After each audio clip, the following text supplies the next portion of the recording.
So, back to what we was going over, man. Jake, brothers out there, man, be careful with these women, man. Because, like Solomon told you, man, in Ecclesiastes 7, man, they gonna get angry, they gonna get irritated, and they not gonna be in the truth, man. They gonna basically try to destroy you, man.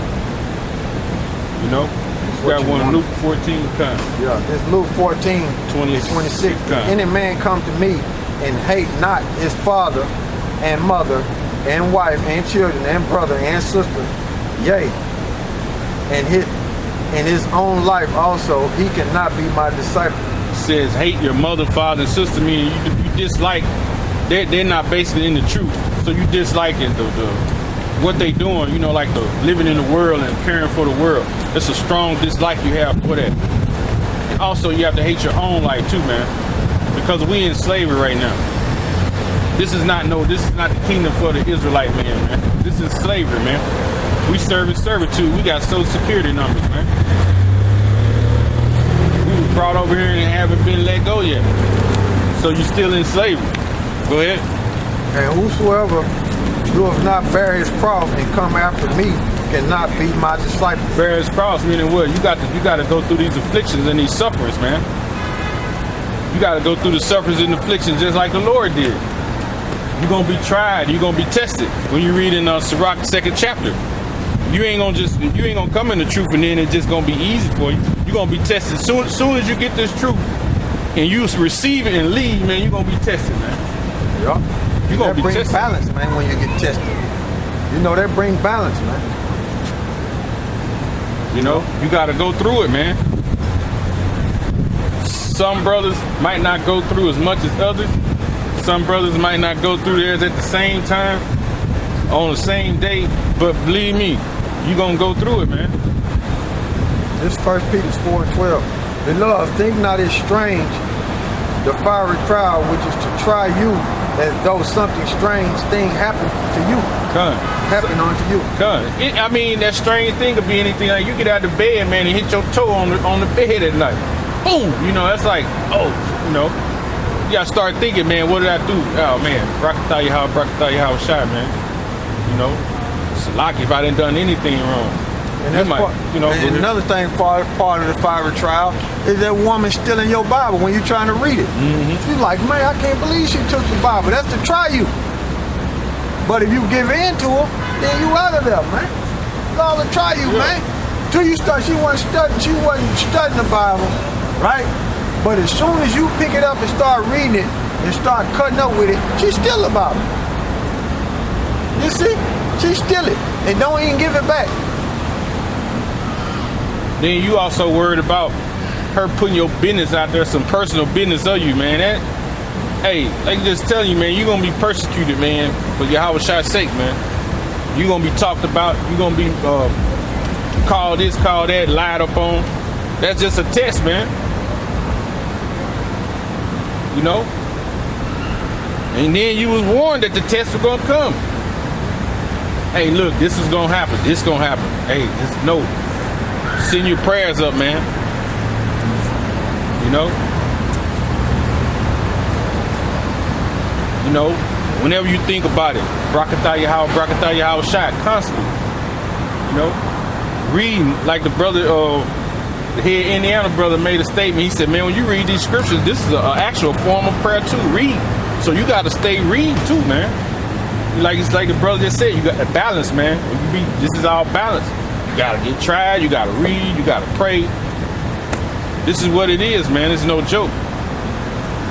But rejoice in as much as ye are partakers of a Mashiach's suffering, that when his glory shall be revealed, ye may be glad also with exceedingly joy. Hey, you better start looking over your shoulder if Yahweh Bashim Yahushua ain't putting nothing on you. If everything's smooth sailing for you while you're in the truth, man, you better be looking over your shoulder, man. You know? If everything's just real, hey, if you go to work and it had a nice day at work, it was lovely at work, you come home, your wife just lovely, the kids all lovely, man, you better start looking around, man. Yeah. Them demons ain't fucking with your thoughts, man. Yeah, I mean, man, shit, I'm telling you, man. Hey, if ye be reproached for my name, I mean, Salakis. For if ye be reproached for the name of Mashiach, happy are ye. God. For the spirit of the glory and of God resteth upon you. On their part, he is evil spoken of, but on your part,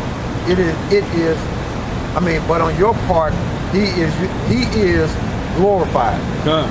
So you gotta, if you in this truth, man, think of it as you taking them like say a blessing when you being ridiculed, man. You know, and we all have to learn that as we come in. Cause I remember, I give you one example. We was on Broadway. It was these little young skateboard cats come up, right? This brother getting ready to read, and he bent forward, and a rock hit me right side of the head. That didn't. When he bent forward or something like that. I was standing, and they were finna. And they threw the rock, right? And the rock hit the wall. Yeah, and it hit me in the head, right? So, you know what I did. I come off the podium. I'm chasing him and everything. But like, when you learn in the truth, you learn more and more. Hey, that's a beautiful thing that persecution happened, man. You know what I'm saying? That's what it is. Even though it seems strange, but that's what it is, man. Like you said, you ain't getting persecuted, it's true, man. You better start looking around, bro. Yeah. You know? Matter of fact, you get something else, so I'm gonna go back to Luke. I continue on reading that. Luke 14. Oh. I went somewhere else. Luke, 14 and 28. It says, "For which of you intending to build a tower sitteth not down first and counteth the cost, whether ye have sufficient to finish?" So when they use that analogy of building a tower. When you build a tower, you got to sit down and count the cost of your what? Do I got enough? Do I have enough hammers? Do I have enough money to buy the nails, the boards? Do I got enough money to buy the windows to build this house? Do I got enough money to lay the foundation to make this house strong? So when you come in this truth, you got to sit down and say, "Hey, is this what I really want to do? Hey, you've been told you're going to be persecuted. Do I want to take the chance on losing my wife, my kids, my family, my job? Do I want to take a chance on being homeless? You know, can I build a strong foundation?" You know, you have to really examine yourself and say, pray to the Lord and say, hey, you have to pray for that, man. Because you can't do it on your own. It's all the spirit of Yahweh Shem Yahweh Shai. You got to count that cost, man. Whether you could come in, because when it reads on, it says this. It says, "Least happily after he have laid the foundation and is not able to finish it, all that behold it begin to mock him." So when you start building, if you're not able to finish, people gonna laugh at you, man. They gonna talk about you. They gonna scorn you. They gonna mock you. They gonna say, "Look at this damn nigga. Nigga tried to build a $500,000 house with $50,000. They gonna say the same thing when you're in the truth. He come in the truth on fire and shit. He had a fiery spirit, but shit, he didn't last. This fire burned out in like 2 weeks, man. You know? And that's what you were, man. You was fired up. Because I even asked you, I read this scripture to you. Hey, man, you sure this is what you want to do? Man, I ain't got no mama. I ain't got no daddy. They dead. I don't give a fuck about none of this shit. Man, I'm ready. Shit. I'm gonna see something by the wayside. 2 weeks later. 2 weeks later. Man, Satan got me, man. Satan blackmailed me. Come on, man. And it says, saying this man to build and was not able to finish. So you weren't able to finish, man. You couldn't finish this course. And this course don't stop until Yahweh Shem Yahweh Shai put the spirit on the men of the Lord in Amos 8 and 11 to not come on these streets. And then it still don't stop, because just because it's gonna come a time we're not gonna be on these streets, that still don't mean it ain't gonna stop.